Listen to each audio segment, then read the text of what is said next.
Ministeera dhimma alaa Dr. Geediyoon Timootiyoos, Ministeera dhimma alaa Leseetoo Leejoon Mibtii Jo'aanee fi kan Morookoo Naasir Buriitaa waliin mari'ataniiru. Dr. Geediyoon Timootiyoos marii ministeera dhimma alaa Leseetoo waliin taasisaniin hariiroo biyyoota lameenii cimsuun barbaachisaa akka ta'e ibsaniiru. Dameewwan Itoophiyaan milkaa'ina ittiin galmeessite irraa Leseetoon muuxannoo qoodachuu akka barbaaddu eeruuni. Leejoon Mibtii Jo'aaneen gama isaaniin biyyi isaanii dameewwan qonnaa, fayyaa fi turizimiin Itoophiyaa irraa muuxannoo qoodachuu akka barbaadu dubbataniiru. Hojiileen misooma koriidarii magaalaa Finfinneetti hojjetaman kan dinqisiifataman ta'us kaasaniiru. Hooggantoonni lameen dhimmoota gamlamee fi naannawaa irratti mari'achuus eerameera. Bifuma wal fakkaatuun Dr. Geediyoon Timootiyoos ministeera dhimma alaa Morookoo Naasir Buriitaa waliin haala hariiroo gamlamee fi damee hedduu biyyoota lameenii cimsuun danda'amu irratti mari'ataniiru. Walgahii koomishinii waloo ministeerotaa gaggeessuun hariiroo isaanii cimsuuf waliigaluun eerameera. Mariin hooggantoota kanneenii walgahii idilee 48ffaa mana maree hojii raawwachiistuu gamtaa Afrikaa cinatti kan gaggeeffame ta'uunis ibsameera. Tokkummaan nageenya bilisummaaf badhaadhina waloo Afrikaaf murteessaadha jedhan Dr. Geediyoon Timootiyoos. Tokkummaan nageenya bilisummaa fi badhaadhina waloo Afrikaaf murteessaadha jedhan ministeera dhimma alaa Dr. Geediyoon Timootiyoos. Walgahii idilee 48ffaan mana maree hojii raawwachiistuu gamtaa Afrikaa mata duree dhiyeessii bishaanii waaraa fi sirnoota eegumsa qulqullina nageenyummaa isaanii eegame mirkaneessuun milkaa'ina galmoota ajandaa 2063ffaaf jedhuun gaggeeffamaa jira.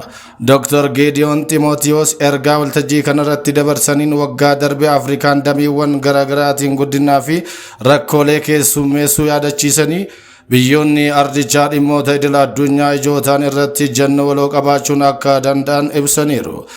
Yaa'ii miseensota garee 20 Afrikaa kibbaa magaalaa Pretooriyaatti gaggeeffame irrattis ejjennoo tokkummaa Afrikaa mul'isuun akka danda'ame kaasuun muddamni ji'oopolitiksii addunyaa dabalaa dhufuu eeruun Afrikaan dameewwan teeknooloojii albuudaa fi sararoota daldalaan dirree dorgommii ta'aa jiraachuu ibsaniiru. Dorgommiin kun immoo nageenyaa fi tasgabbii Afrikaa irratti dhiibbaa geessisaa akka jirus dubbatan. Faayidaa ardichaa eeguuf tokkummaan Afrikaa cimuu akka qabuu fi tumsi walqixxummaa fi wal kabaja irratti hundaa'e Afrikaa akka barbaachisu kaasan.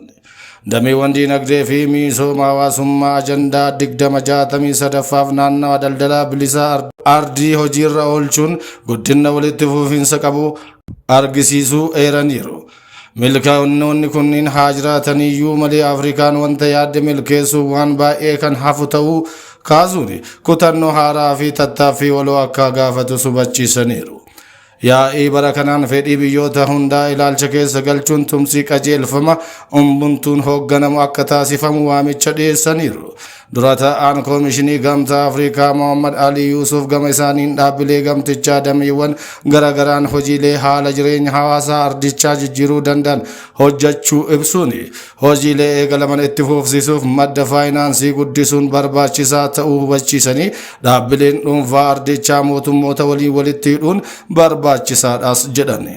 Turizimiin dinagdee armaleessa akkasumas madda galii fi utubaa badhaadhina biyyaati. Dameen kun qabeenya uumamaa, aadaa, seenaa fi eenyummaa saba tokkoo addunyatti beeksisuun maqaa gaarii biyyaa ijaaruu fi kabaja ishee guddisuu keessatti gahee olaanaa qaba.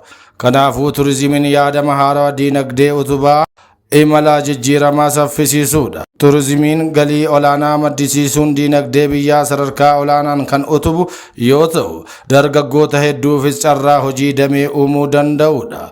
Yaa'iinsa turistii biyya keessaa fi alaa dabaluunis wal hubannaa fi hariiroo gaarii biyyoota ollaa fi fagoo cimsuun walitti hidhamiinsa hawaasummaa fi dinagdee jabaa ijaara.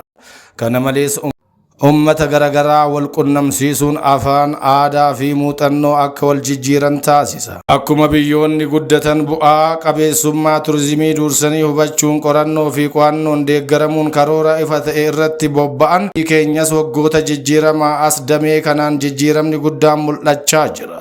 Riifoormii dinagdee goroo hojiirra ooleen damee turizimii fi xiyyeeffannoo olaanaan kennameera. Kanaanis yeroo gabaabaa keessatti milkaa'innoonni gaggaariin akka biyyaatti mul'achuu eegalaniiru. Iddoowwan hawwata turizimii qorachuu, adda baasuu fi beeksisuu akkasumas bu'uuraalee misoomaa kanneen akka daandii, tajaajila qunnamtii, manneen keessummaa fi iddoowwan bashannanaa guutuun haala turistoota biyya keessaa fi alaa hawwachuu danda'an hojjetamaa jira. Mootummaan naannoo Oromiyaa fi mootummaan federaalaa badhaadhina maatii fi biyyaa milkeessuuf qabeenya guddaa naannichi qabu hundaa bu'aa biyyaatiif oolchuuf cichoominaan hojjechaa jira.